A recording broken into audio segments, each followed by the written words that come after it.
Hello there and welcome to another episode of World of Tanks with Ungainly Titan.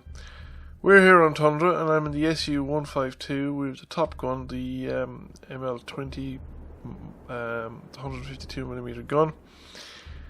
And unlike a lot of games that I've had recently, I'm actually mid-tier in this game. So I've decided initially I'm going to go up here on the western side of the map, although I'm kind of casting around at the start because I wasn't quite sure.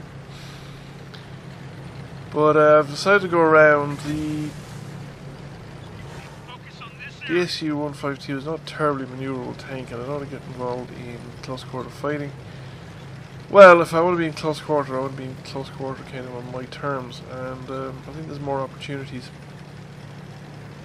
frequently on this side of the map for the kind of tank this is than there would be on the other side, where you have basically these bottleneck fights at the bottleneck, like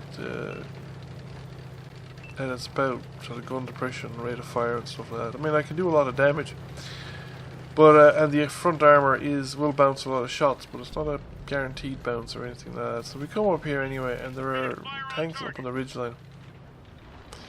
However, one of the problems with this tank, and most of the tanks in this kind of line, in this branch of the Russian assault gun tank destroyer Tech 3 line, starting at the SU-100, the SU-152 and the ISU-152, is the very long aim times and very poor accuracy. So these would be kind of problematical shots at the best of times. So I don't seem to have any targets here anymore. Whoever, two tanks that were up there on the ridge lines at the edge of the river have moved elsewhere, and I'm spotted as well, so I don't want anyone to peek out and start taking lumps out of me or sneaking up in my position.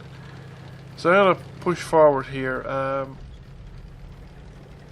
I thought about going up and assisting my allies, but it looks like they heavily outnumber the tanks in front of them, and they should be able to handle the situation quite nicely. But there's a Tiger here, and he's on the railway line, so he's probably not facing me, and sure enough he isn't facing me. So we come up behind him and let's stop, and we let the reticle aim in, and we do him for 776 points of damage, and he doesn't seem to realise that I'm here. Switch to high explosives because that would be more than sufficient to finish him off. And I actually went for a ram, but I didn't do any damage. I can't get the speed up, but I suppose I don't have the weight of armour. So we finish him off with high explosives. Now that I've done that, the Tiger 131 is well aware of my existence, and he is coming out shooting. Now he doesn't penetrate with that first shot, and we both do a bit of damage that time. He's tracked, so he gets the second shot off into me, and I think he does another bit of damage, yes, that time again.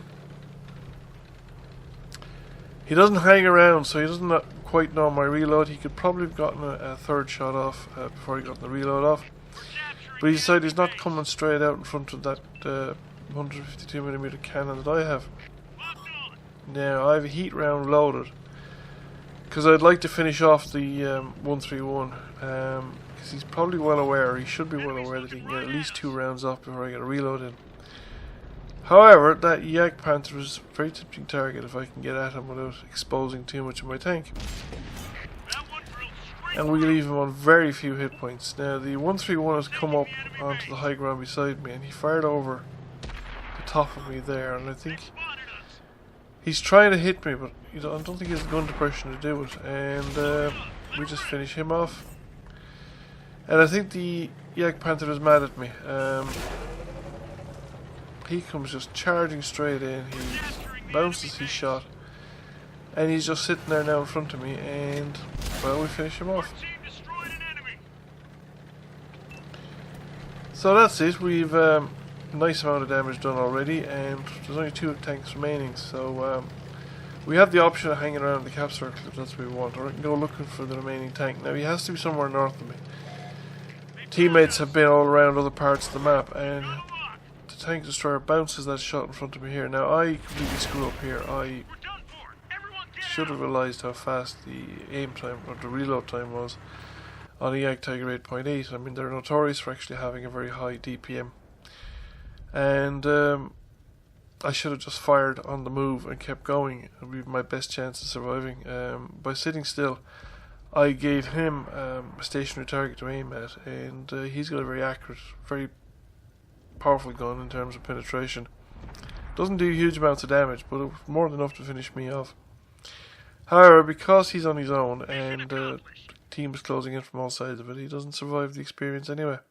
But he was supposed to get the kill that I might have deprived him of if I just kept moving. So how do we finish up? 2,849 damage, over 1,000 assisted damage. Ace tanker, which is a bit of a surprise. 3 kills. Only 6 actual penetrating shots, and we came first by experience. However, with 100% marksmanship, even in spite of the inaccuracy of the Russian guns. So I hope you enjoyed the video. Thank you for watching, and I'll catch you again soon.